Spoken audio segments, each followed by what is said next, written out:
আসসালামু আলাইকুম রহমতুল্লাহ। আশা রাখি সকলে ভালো আছেন। আমরা গত 3টা ক্লাসে এইচএসসি আইসিটি একাদশ এবং দ্বাদশ শ্রেণীর বোর্ড অ্যানালাইসিসের ভিত্তিতে 3টি ক্লাস নিয়েছি। আজকে হচ্ছে আমাদের চতুর্থ ক্লাসের মধ্যে আমরা আলোচনা করব। সেই আলোচনায় আমরা সরাসরি এখন চলে যাচ্ছি। আচ্ছা, এখন আমাদের একটা বিষয় বলে রাখি, এখানে হচ্ছে আমরা বোর্ড অ্যানালাইসিসের মাধ্যমে 10 বছরের বোর্ড অ্যানালাইসিস করে সকল প্রশ্নকে একত্রিত করে একটা ডেমো সিস্টেম তৈরি করে এবং ইয়ার এবং বোর্ডের নামগুলো সহ এখানে দেওয়া আছে। আপনাদের বুঝতে কষ্ট হবে না আশা করি।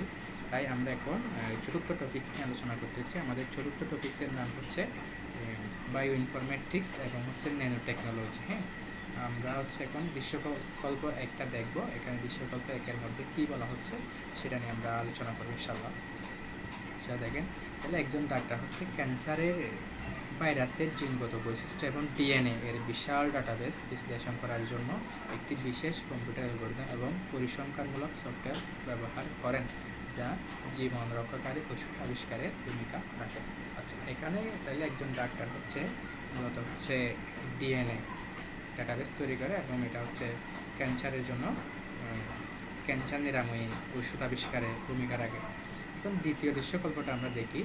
তার ল্যাবের অন্য একজন বিজ্ঞানী আণবিক স্কেল পদার্থের কণা নিয়ন্ত্রণ করে 1 মিটারের 100 কোটি ভাগের 1 ভাগ আকৃতির অতি ক্ষুদ্র কিন্তু অত্যন্ত শক্তিশালী কম্পিউটার মেমোরি চিপ তৈরি কাজ করা হচ্ছে। এখানে দুইটা বিষয়, প্রথমটা ইন্ডিকেট করা হচ্ছে বায়ো ইনফরমেটিক্সকে, দ্বিতীয়টা ইন্ডিকেট করা হচ্ছে ন্যানো টেকনোলজি। কেন বুঝতে পারছি আমরা এখানে কাজ করা হচ্ছে ডিএনএ।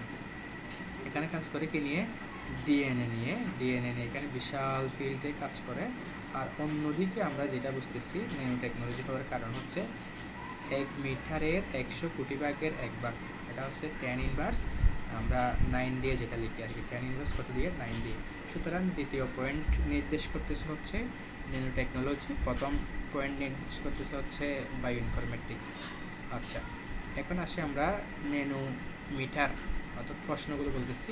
ন্যানোমিটার, 1 ন্যানোমিটার সমান কত মিটার? আমি একটু আগে যেটা বলছি 10 ইনভার্স 9 মিটার। 1 ন্যানোমিটার সমান 10 ইনভার্স 9 মিটার।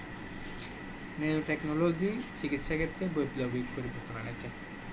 এটা যে আপনাকে যেটা বললাম 1 মিটারের 100 কোটি ভাগের 1 ভাগ আকৃতির ছোট্ট জিনিস নিয়ে এই প্রযুক্তিটা কী করে? কাজ করে। তাহলে এই প্রযুক্তিটা যদি 1 মিটারকে যদি আমি 100 কোটিটা ভাগ করার পরে এখানে যে একটা ভাগ পাবো, ওই রকম একটা ছোট্ট সূক্ষ্ম আণুবীক্ষণিক জিনিস নিয়ে যে প্রযুক্তিটা কাজ করতে পারে, সেই প্রযুক্তিটা অবশ্যই চিকিৎসা ক্ষেত্রে বড় ধরনের একটা পরিবর্তন এনেছে।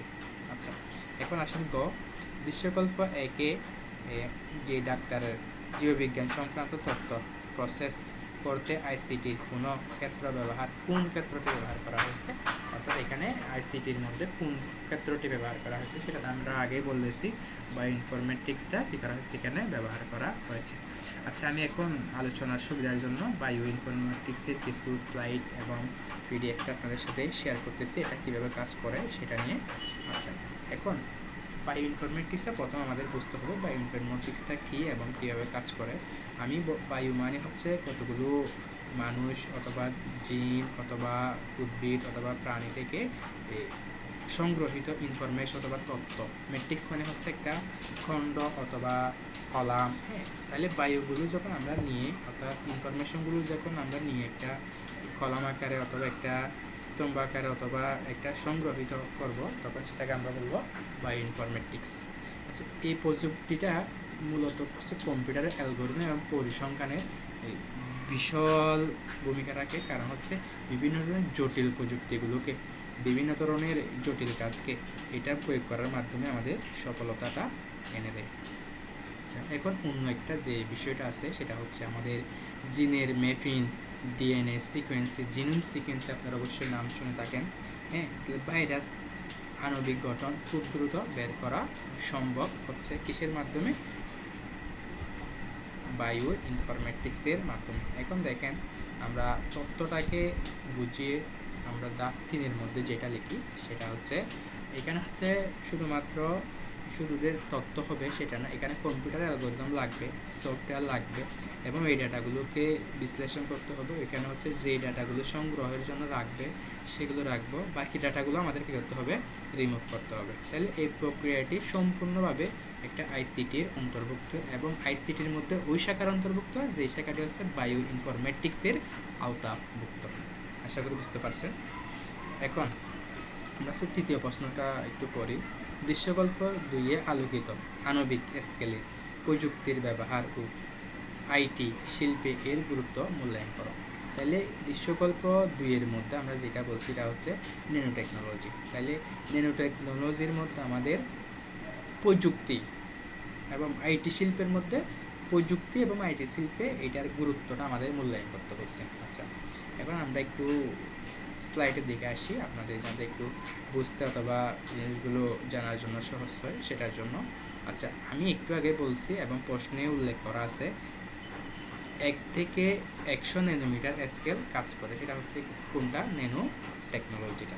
এটা হচ্ছে খুবই সূক্ষ্ম এবং হালকা, কিন্তু এটা হচ্ছে মজবুত এবং শক্তিশালী। ইলেকট্রনিক ডিভাইসের আকার ছোট হতে পারে, কিন্তু এটা ক্যান্সার থেরাপি হিসেবে আমাদের কাজ করে। অন্যদিকে হচ্ছে আইটি শিল্পের গুরুত্ব। আমরা তো এখন বর্তমান যুগটা হচ্ছে প্রযুক্তির যুগ। আমরা কিছু না বললেও কিছু না করলেও কিন্তু আমরা পিছনে পড়তে পারি। সেজন্য আপনারা অবশ্যই জানেন বর্তমান যুগটা হচ্ছে প্রযুক্তির যুগ। এখন ন্যানো সেকেন্ডে কাজ করে এরকম প্রযুক্তি আলহামদুলিল্লাহ বের হচ্ছে। আচ্ছা, এখন এই যুগে এসে যদি আমরা ন্যানো প্রযুক্তিটা ব্যাখ্যা করতে না পারি তাহলে আমাদের একটা জানার বিষয়, আমাদের এটা নিয়ে পড়াশোনা করতে হবে, বুঝছেন।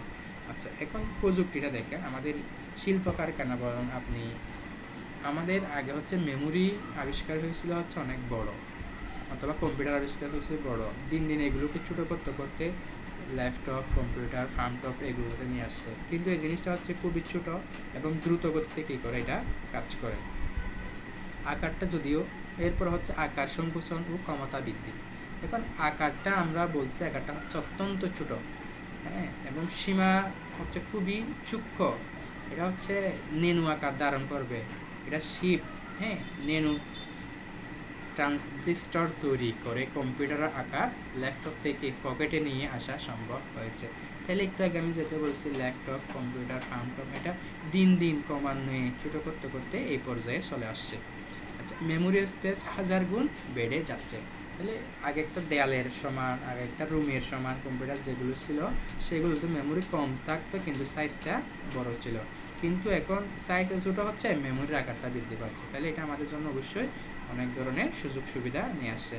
বিদ্যুৎ সাশ্রয়, বিদ্যুৎ সাশ্রয়ের মধ্যে আমরা হচ্ছে কম ভোল্টেজের, কম ইলেকট্রিসিটির মধ্যে, অর্থাৎ পাওয়ারটা কমের মধ্যে আমরা এটা কী করতে পারি, চালাতে পারি, এবং এদের কার্যক্ষমতাটাও অনেক বেশি। হ্যাঁ, কার্যক্ষমতা বেশি হওয়ার কারণে ব্যাটারি ব্যাকআপটাও কি দেয় আমাদের বহুগুণে বৃদ্ধি করে দেয়, কারণ এটা হচ্ছে ভোল্টেজ কম লাগতেছে, আমাদের পাওয়ার সাপ্লাই ভালো। হ্যাঁ, এই জন্য এটা হচ্ছে অনেক গুরুত্বপূর্ণ। এখন আমরা উপসংহারের মধ্যে সর্বশেষ যে কথাটা বলতে পারি সেটা হচ্ছে প্রযুক্তিটা হচ্ছে আধুনিক ভবিষ্যতের সুপার কম্পিউটার হিসেবে কাজ করে এবং স্মার্টফোন প্রযুক্তির মূল চালিকায় শক্তি হলো ন্যানো টেকনোলজি। আপনারা যে হাতের মধ্যে বড় বড় স্মার্টফোন ইউজ করেন সেটা হচ্ছে ন্যানো টেকনোলজির কারণে চলে আসছে। আরও বেশি স্কেলে এই চিপ তৈরির মাধ্যমে আইটি শিল্পে একটি নতুন এবং বৈপ্লবিক যুগের সূচনা হতে যাচ্ছে। এটা অলরেডি হয়ে গেছেই। তাই আমরা আজকে ক্লাসটা এখানে শেষ করব ইনশাআল্লাহ। হ্যাঁ, সবাই সুস্থ থাকেন, ভালো থাকেন। আসসালামু আলাইকুম ওয়া রাহমাতুল্লাহ।